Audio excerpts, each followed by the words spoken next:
রহমতুল্লাহি ওয়া বারাকাতুহু। সম্মানিত প্রিয় দর্শক, আজকে আমরা ছোট্ট একটি কোরআনের আয়াত বলবো ইনশাআল্লাহ। সেই আয়াতের তর্জমা এবং সংক্ষিপ্ত তাফসীর করব। আল্লাহ তাআলা কোরআনুল কারীমের সূরা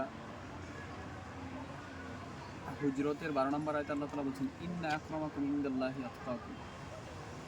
নিশ্চয়ই আল্লাহ তাআলার নিকট তোমাদের মধ্যে সবচেয়ে মর্যাদাপূর্ণ, সবচেয়ে সম্মানিত ব্যক্তি হচ্ছে সেই ব্যক্তি যে ব্যক্তি তোমাদের মধ্যে সবচেয়ে বেশি আল্লাহকে ভয় করে, আল্লাহ ভীতি। অর্থাৎ এই আয়াতের মূল বিষয় হচ্ছে যার তাকওয়া বেশি, অর্থাৎ যে সবচেয়ে বেশি আল্লাহকে ভয় করে সেই হচ্ছে আল্লাহর নিকট সবচেয়ে বেশি মর্যাদাপূর্ণ এবং সম্মানিত ব্যক্তি। অথচ আমরা এই আয়াতটি যদি বিচার বিশ্লেষণ করি, আমাদের সমাজে আমরা মানুষকে সম্মানিত বা মর্যাদাপূর্ণ করার ক্ষেত্রে আমরা সমাজের মানুষেরা কিভাবে মানুষকে মূল্যায়ন করে থাকি।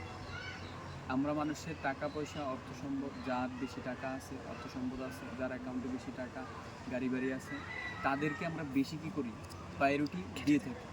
তাহলে অথচ আল্লাহ তাআলার নিকট সম্মানিত ব্যক্তি হচ্ছে যে ব্যক্তি বেশি তাকওয়াশীল। আল্লাহ তাআলা এখানে এই কথা বলেননি যে যার টাকা পয়সা বেশি, যার ক্ষমতা বেশি, সেই আল্লাহর নিকট বেশি তাকওয়াশীল ব্যক্তি। অতএব আমরা চেষ্টা করব, আল্লাহ তাআলা মানুষকে যেই জিনিসটা দেখে সম্মানিত করেছেন, আমরাও সমাজে সেই মানুষগুলোকে, যার তাকওয়া সবচেয়ে বেশি, যে ন্যায়পরায়ণতা বজায় রাখে, তাকে আমরা সবচেয়ে বেশি সম্মানিত করব। আল্লাহ তাআলা আমাদের সকলকে এই আয়াতের আলোকে আমল করার তৌফিক দান করুন। আল্লাহুম্মা আমিন।